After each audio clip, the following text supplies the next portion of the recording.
नमस्कार मित्रांनो, आज आपण भक्त पुंडलिक आणि विठ्ठल यांची कहाणी बघणार आहोत।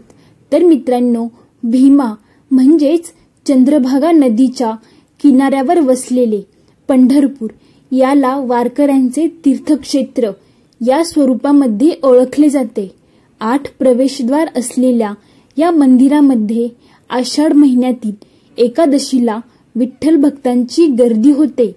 पंढरपूरला दक्षिण काशी तसेच भगवान विष्णूचे अवतार मानले जातात। भगवान विठ्ठल यांना महाराष्ट्राचे कुलदैवत मानले जाते। महाराष्ट्राचे वारकरी या मंदिरामध्ये भक्तिभावाने दर्शनासाठी येतात, त्यामुळे ते मराठी, कानडी, प्रादेशिक संस्कृतीचा संगम पाहायला मिळतो। आषाढी एकादशीच्या दिवशी येथे मोठी यात्रा असते। यासाठी पंढरपूरला सगळ्या महाराष्ट्रातील आणि राज्यातील वारकरी चालत पंढरपूरला येतात। पंढरपूरच्या विठ्ठलाचे विश्वरूप आणि विश्वव्यापकतेचे हे स्वरूप स्कंद पुराणातील श्री विठ्ठल स्वर्तेराज मध्ये वर्णन केलेले आहे। तर ऐकूया भक्तवत्सल्य पांडुरंग आणि त्याचा भक्त पुंडलिक याची कहाणी। लोहदंड नावाच्या गावामध्ये एक विद्वान ब्राह्मण राहत होता। त्याचे नाव होतं जानुदेव। तो खूप सज्जन आणि सदाचारी होता। तो त्याच्या कामाशी काम असणारा एक धार्मिक आणि चांगला व्यक्ती होता। पण त्याचा मुलगा पुंडलिक त्याच्या विरुद्ध स्वभावाचा होता। आई वडिलांना उलट उत्तर देणे, मोठ्या माणसांचा अपमान करणे, मनाला वाटेल तसे वागणे, वाईट संगतीमध्ये राहणे, त्यामध्ये असे खूप दुर्गुण होते। पुंडलिकाच्या आई वडिलांनी असा विचार केला की याचं जर लग्न लावून दिलं तर तो सुधारेल, तो समजूतदार बनेल। त्या काळची विचार करणारी पिढीच अशी होती। पण लग्नानंतर पुंडलिक एकदम बदलला। तो त्याच्या पत्नीच्या मुठीमध्ये राहायला लागला।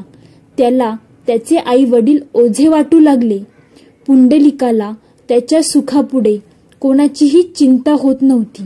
त्याला असे वाटू लागले की आई वडिलांचा मृत्यू झाला तर चांगले होईल, त्याला या संकटातून मुक्ती मिळेल। एक दिवस जानुदेव त्याच्या प्रारब्धाला दोष देत होते की या दुःखापासून मुक्ती कशी मिळेल, असा विचार करत होते। तेवढ्यात त्यांना त्यांच्या घराबाहेर काहीतरी आवाज ऐकू आला। काय चालू आहे हे समजून घेण्यासाठी पुंडलिकाचे आई वडील बाहेर आले।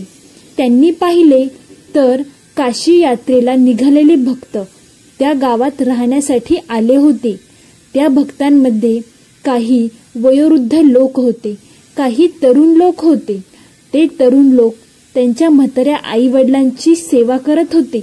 ते पाहून पुंडलिकेच्या आई वडिलांना ईर्ष्या होऊ लागली। आपल्या नशिबात कुठे असे सुख, असं स्वतःला समजवत ते दोघेही घरात निघून गेले। पुंडलिकेला ही यात्रा आणि या यात्रेविषयीची माहिती पडली। त्याला हे सुद्धा माहीत झाले की काशी यात्रा केल्याने पुण्य मिळते, सगळे पाप हे धुतले जाते। मग तो सरळ जाऊन त्या यात्रींना भेटला, काशी यात्रेची माहिती गोळा केली। त्यांच्याबरोबर बोलल्यानंतर पुंडलिकेला सुद्धा काशीला जाण्याची इच्छा निर्माण झाली। त्याची पत्नी सुद्धा या यात्रेला जाण्यासाठी तयार झाली। त्याचे आई वडील खुश झाले आणि ते म्हणाले, आम्हाला सुद्धा घेऊन चल। तेव्हा लोकनिंदेपासून वाचण्यासाठी पुंडलिकाने त्यांना सुद्धा बरोबर घेऊन जाण्याची तयारी दाखवली। सगळे काशी यात्रेला जाण्यासाठी निघाले। त्यावेळी पायीच काशी यात्रा केली जात असे।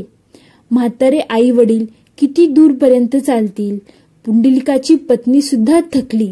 तेव्हा पुंडलिकाने त्याच्या पत्नीला खांद्यावर बसवले आणि आई वडिलांच्या मात्र गळ्यात दोरी बांधून त्यांना ओढत नेऊ लागला। रस्त्यात जाता जाता बरोबरचे लोक हे पुढे निघून गेले होते। पुंडलिक ज्या रस्त्यावर चालत होता तो काशी यात्रेच्या दक्षिण दिशेला कुकुरस्वामींच्या आश्रमापर्यंत त्याला घेऊन गेला। जेव्हा पुंडलिकेला चुकीचा रस्ता निवडल्याचे कळाले तेव्हा त्याने कुकुर स्वामींना काशीचा मार्ग विचारला. स्वामी म्हणाले की त्यांना काशीचा मार्ग माहीत नाही, ते कधीही तेथे गेले नाही. पुंडलिक गमतीत स्वामींना म्हणाला की तुमच्यासारखा पवित्र व्यक्तीला काशीला गेलेच पाहिजे. ते ऐकून स्वामी शांत बसले. ते पुंडलिकाला म्हणाले, आज रात्री इथेच थांब, उद्या पुढचा मार्ग गावातल्या लोकांना विचार. पुंडलिकाने त्याची पत्नी आणि माता यांच्याबरोबर आश्रमामध्ये राहण्याचा निर्णय घेतला. रात्री कशाच्या तरी आवाजाने पुंडलिकाची झोप मोडली. तो आवाजाच्या दिशेने जाऊ लागला. बाहेर येऊन पाहिले तर आश्रमामध्ये 3 महिला पाण्याने आश्रमाची साफसफाई करत होत्या. तो त्यांच्याजवळ गेला आणि उत्सुकतेने त्यांच्याविषयी विचारू लागला. 3 मधील एक जण पुढे येऊन म्हणाली की मी गंगा, ही जमुना आणि ही सरस्वती, आम्ही तिन्ही नद्या आहोत आणि आम्ही कुकुर स्वामींच्या आश्रमाची साफसफाई करत आहोत. हे ऐकून पुंडलिकाला आश्चर्य वाटले. त्याला असे वाटले की कुकुर स्वामी काशीला गेले नाही आणि तरीही या 3 पवित्र नद्या त्यांचा आश्रम शुद्ध करण्यासाठी आल्या आहेत. त्यांच्यासमोर पुंडलिकाने त्याची शंका व्यक्त केली. यावर तिन्ही पुंडलिकाला म्हणले, अध्यात्म तसेच भक्ती पवित्र ठिकाणी झाल्यावर किंवा महाग प्रार्थनांवर निर्भय करत नाही, तर ते आपल्या कर्मांवर अवलंबून असते. त्यापुढे म्हणल्या की कुकुरस्वामींनी मनापासून आपल्या आई वडिलांची सेवा केली आणि दुसरीकडे त्यांनी त्यांचे आयुष्य समाजहितासाठी समर्पित केले आहे. अशा प्रकारे स्वामींनी मोक्ष प्राप्तीसाठी खूप पुण्य मिळवले आहे आणि त्यांची सेवा करण्यासाठी आम्हाला पृथ्वीवर आणले आहे. नद्यांचं बोलणं ऐकून पुंडलिकाला त्याच्या चुकीची जाणीव झाली. आपल्या आई वडिलांच्या गळ्यामध्ये दोरी अडकून ओढत नेण्याचे दृश्य त्याच्या डोळ्यासमोर आले. त्याच्या स्वभावामुळे त्याच्या आई वडिलांना झालेले दुःख आठवून तो व्याकुळ झाला. आपल्या जन्मदात्या आई वडिलांबरोबर असं वागून तो पुण्य कमवण्यासाठी काशीला निघाला होता. याचा विचार करून त्याला स्वतःचा राग आला. स्वतःला दृष्ट आणि पापी म्हणून तो स्वतःला दोष देत रडायला लागला. 3ही नद्यांनी त्यांची सांत्वन केली. त्याला त्याच्या आईवडिलांची मनापासून सेवा करून सुखी होण्याचा आशीर्वाद देऊन नद्या अदृश्य झाल्या. स्वतःचे डोळे पुसत पुंडलिक आई वडिलांकडे गेला. त्यांचे पाय धरून त्यांची माफी मागू लागला. पुंडलिकाचे आई वडील त्याचं असं वागणं पाहून घाबरले. दुसऱ्या दिवशी सगळ्यांनी कुकुरस्वामीचा आशीर्वाद घेतला आणि काशीला जायला निघाले. आता पुंडलिकाने आई वडिलांसाठी बैलगाडीची व्यवस्था केली आणि त्याच्या पत्नीबरोबर तो बैलगाडीच्या मागे चालू लागला. आता पुंडलिक पूर्णपणे बदलला होता. त्याच्यामध्ये असलेला देवत्वाने राक्षसाला हरवले होते. आई वडिलांबरोबर वाईट वागणारा पुंडलिक मातृपितृ भक्त बनला होता.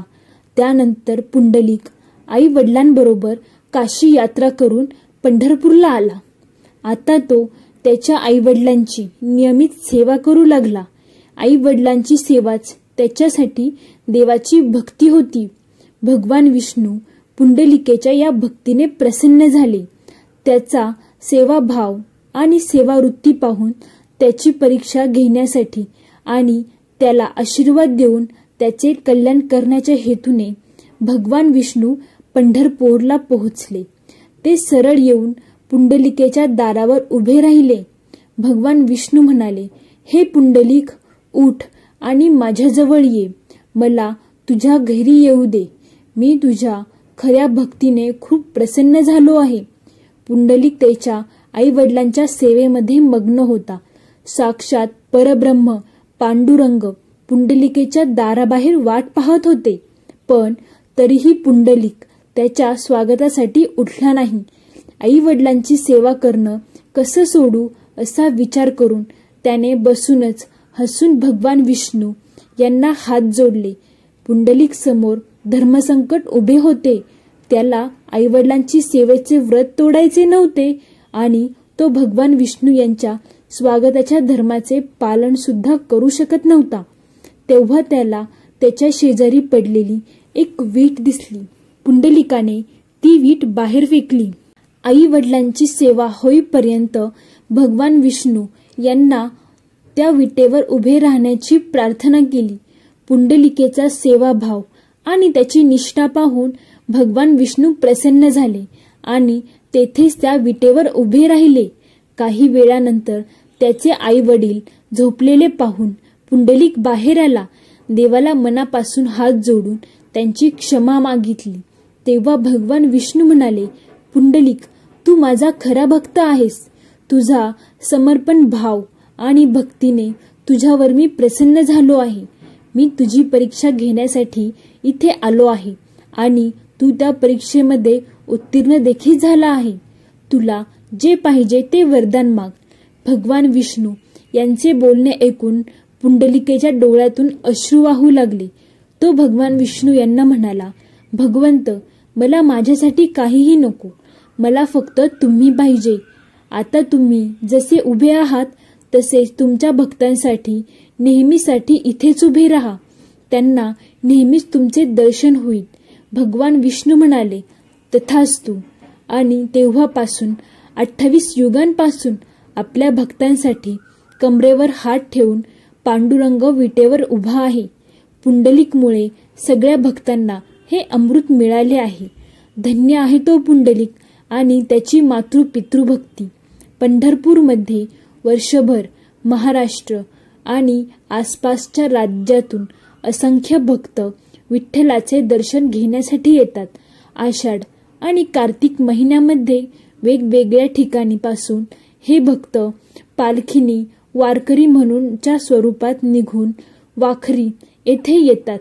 तर मित्रांनो, तुम्हाला ही कथा आवडली असेल तर चॅनेलला नक्की सबस्क्राईब करा आणि लाईक, शेअर, कमेंट करायला अजिबात विसरू नका. धन्यवाद मित्रांनो. बोला श्री स्वामी समर्थ.